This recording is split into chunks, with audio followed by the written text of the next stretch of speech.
Welcome, Uh, everyone, to another edition of the Tony Sirianni podcast. I am thrilled to have my friend Thomas Peterffy, who is the founder and the chairman of Interactive Brokers, with us today. Thanks for being here. Thank you very much for having me. Well, you're welcome. So, I mean, we don't have a ton of time, Jay. I know there's a lot we want to talk about, but I think your story is a fascinating one. I think advisors would love to hear how you got to this country and sort of what was the opportunity you saw that made you start Interactive Brokers. So I grew up in Hungary. It was a socialist country, and I was very lucky to have been able to get out of there when I was 20 years old and came to America and became a computer programmer. And then I went to work on Wall Street, and from there it was apparent that Wall Street needed to be computerized, and that's what I did. Yeah, yeah. I will tell you, Budapest is a beautiful city. I don't know if you've been there recently. So we had a really stayed at the Grisham Palace, which is a lot of fun. Good place. Yes, but it has changed a great deal I since I the bet it time I has. Yeah. left, when it was not such a beautiful city. Well, it's funny. There are still leftovers. We had a driver took us around, and socialism is one of those things that can linger in a place. And those guys, they're frustrated with it too. So you were lucky to That's get right. there. But it was our gain that we have you in this country. So you started working with computers and really bringing technology, to our business in a way it really hadn't been before. So you've really been an innovator. So we thank you for that. Um, when you look at you also, coming from another country, one of the things I think that distinguishes Interactive Brokers is its international presence, your ability to do international business, that kind of thing. Did that come naturally to you and you wanted to keep that going? Because a lot of people don't do it because it's the Yes, so competition. so so myself being an immigrant, I specialized in hiring immigrants because I knew that they were hungrier, and generally I was looking for engineers, and education in engineering is usually, I would say, better in many other countries than in the United States.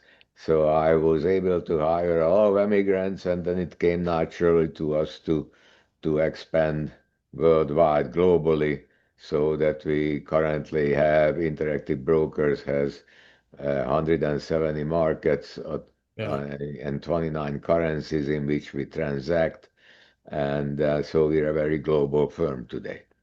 And not only global, but you've sort of remained, I think you're an innovator with the using technology in the beginning, but today you are too. You're on the cutting edge with cryptocurrencies and digital assets. So talk a little bit about that. Where you see that, I mean, because it's anxiety producing to some advisors, all the digital stuff, but certainly there's demand out there for it. Tell us your thinking around that. Yeah, so advisors want to allocate a percentage of client portfolios to cryptocurrencies, and they can trade digital assets alongside with other products on our platform. Yes. And was that an easy decision to come to because regulation has been slow to get there in terms of digital? Yes, we always want to make as many products available as possible to our advisor clients. Absolutely. And the other thing that you're doing now, making available, are what are those called? Not digital assets, Prediction markets. prediction markets. That's it. Yes, Prediction markets. Yeah, yeah. So yes. talk about that a little bit. What made you decide to get into that part of the business? So, well, you see, in this age of AI, I think it is incredibly important. There is so much uncertainty. It is important, but incredibly important to have prediction markets where people can see what is the consensus opinion of very, very crucial questions, such as the rate of adoption of AI, such Yeah. as what will be the labor participation rate in the coming decades we evolve, what will be will we constitute, will we implement universal basic income, right? Because if the labor participation rate goes under 50%, I mean, well, what will most people live on then, right? It's a serious question. And what will be taxation rates in order to be able to support that? So these are, absolutely crucial questions. And to have a prediction market in which experts uh, express their opinion, and you can always see the consensus as the opinions change about every Yeah. detail of these larger questions. It is extremely important in my mind that there'll be a place there'll be a place where people can go to find answers to these And questions. and you guys were a first, right? Was that an industry first for you all? We were the first 10 years ago, and then we slackened up, but now we're back in the fray. And Uh, regulations around that. I mean, obviously you're compliant regulatorily, but where do you see them taking a more active interest, or is that possibly well, change? well, you see, there is a problem because uh, so many people are people are not maybe not as serious about these things as we are. So many people prefer to use prediction markets for deciding who is going to win whatever sports game, Right, right. and that of course is now stepping on the uh,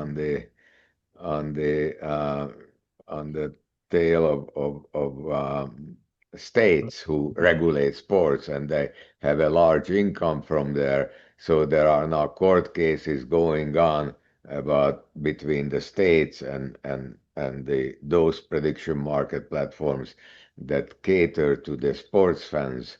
So Yeah, we yeah. are not party to that, but Kalshi and Poly Market certainly are, and so there is a big question about that, and Yeah. I don't know how it will be resolved, but Well, it like a doesn't lot of matter things. to me, Oh, well, basically. maybe we should make a prediction market on that. That would be another Yeah, way yeah. to make some money. So, It's you not a mentioned, bad idea. Yeah, I know. absolutely. Trust, just let me wet my beak on that a little bit. We'll be okay. Right. Uh, we also talked about AI. You were just mentioning it. So obviously, it's another cause of anxiety and concern, but also people are using it as a tool. What are you seeing it do right now from your seat? Well, there is absolutely no question that AI is going to be more and more prevalent Yeah. by the day, Yeah. not by the year. So the rate of adoption is going to be very, very fast. I mean, we've never seen anything like this. Yeah. And so it is going to very, very substantially change our day-to-day lives, and very, very soon. So, where you gonna live, what kind of work you decide to specialize in, Yeah. where do your children go to school and what they study, are all these things are basically in a very confused state today, and so it's very, very important to Well, seriously look at these things and not just close our eyes to it and as far, say, well, well, for whatever sure. happens So, happens.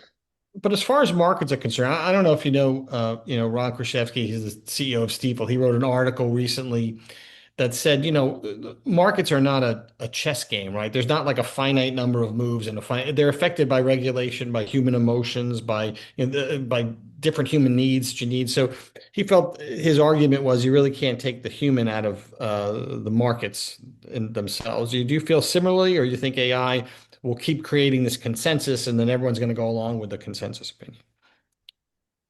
Well, I don't understand what he means by you cannot take the human out of the markets. Um, AI is basically imitating human thinking. Yeah, So it's not you're not taking the human out of the I don't know what yeah, he means by that. And as far as markets are concerned, uh, I think that uh, addressing the questions with less emotions and more reasoning is always advisable when you're thinking about what to invest in. We, we talked about something else. We talked about AI prior to the call. We were talking about reflexivity. Is that the name of the? That's right. Yeah. Reflexivity is an outfit that we work in partnership with, and they are very successful in connecting uh, various investment uh, themes and ideas to the different listed companies Yeah. and commodities and prediction markets as to how do these things relate to each other under certain themes like say driverless Car. cars or the evolution of alternative energy or how to adapt to global warming, etc. So these are serious questions and they will have huge impact on different companies in different ways. So if you want to be a successful investor, you have to think seriously about the future, basically. And the impacts, right? Yeah. So for advisors today, looking at different, platforms to work with, I know you and I talked about this too, but what do you think are some of the best reasons advisors should work with Interactive? Or so I know you guys have owned the marketplace in a lot of different, sectors, but what do you hear from advisors as what makes it most popular? Well, uh, okay, so the first thing I would say is that advisors over the last 3 years have outperformed the S&P 500 index on our platform by Yeah. 2.67%. So I think performance for advisor is very important because the better you perform, the more clients you are likely to be able to get. Yeah. So uh, much of that, of course, is due to the fact that we have we have extremely good executions in the sense that most brokers nowadays uh, sell their orders to the advisors' orders to the high frequency traders who do not give you the best execution possible, and we do not do that. So we try to uh, encourage everyone to trade with limit orders, and we try to seek a match for every order, and we try to cross them in the middle of the market so you do not have the bid and offer uh, difference taken out of your trades. Yeah. Secondly, obviously, the fact that we are paying market rates on idle cash in anyone's accounts, and then our ability to I mean, many advisors never think about selling short, but the ones who do, it's important to them that our short availability is displayed on our platform, and the the the rate we pay on the short proceeds, of course, is also market rates, and so all the plus our very many different alternative investment products and tools are very important for performance, including the fact that we are active in 170 markets around the world in 29 currencies, so that at times like current environment where you have to reach out for uh, certain products that are under stress, in the United States at the moment because of the war. Uh, Yeah, the more. so things like agricultural products and fertilizer and things like that are important to proactively add to your platform for advisors who are sophisticated enough to look at that sort of stuff. Well, And you hit the nail on the head. I think advisors are also looking more at alternatives these days. I'm sure you're seeing that than they have in the past, and it's becoming more. Clients are asking for it. absolutely. Yeah. So um, Well, the other thing I wanted to ask you about, well, because believe it or not, I mean, we try to get this thing at 20 minutes, and we're kind of getting there. But because you've been in this business, such a long time, we just kind of like to get a sense from you about where you think the industry is headed, particularly in the RIA world, where you've had a focus for a while. What do you see happening over the next 4 or 5 years? So I think that well, 4 or 5 years is way too long to look ahead, right? All I mean, right. even the next 2 years, I think changes will be very, very substantial, and you will. It's very important that you look at the prediction markets and see what is coming, and see how to align the portfolio you manage to these different changes, and especially AI and how that will impact the world around you, I think. And of course, you must be invested in AI companies. It's crucial that you do that. So yeah, And you as far as the move, you and I talked a little bit about this continued move from the wirehouses. You see that continuing too with the flexibility and as you said, part of what you're doing there, what you've created, allows advisors, to do what they did. It's sophisticated trading, as you mentioned. Like you used to be able to do it at a wirehouse, now you can do it, independently. yeah, basically our major advisor product is using several model portfolios, and as so you assign each of your accounts, separately managed accounts, to a combination of different model portfolios, and then you just trade those portfolios, and all the accounts are automatically getting those positions. And whenever you do a trade, you only pay one commission, even if you allocate that trade over 500 different accounts. So it's very, very cost efficient, and it's Yeah. very simple. And the advisors can do this with very little work. Yeah. Then, of course, we have customized reporting that you can create the best kinds of reports that you think you should provide to your customers, and we have white labels and Mm. reporting and that sort of thing. Yeah. Well, look, we really appreciate the fact that you've been doing this so long, and I think people need to recognize you as having been an innovator in this space and having brought a lot of things as a first. So, thank you for what you've done for the industry. We really appreciate it.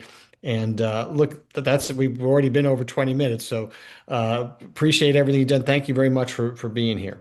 Thank you very much for having me. You're welcome. Great to see you. Thank you.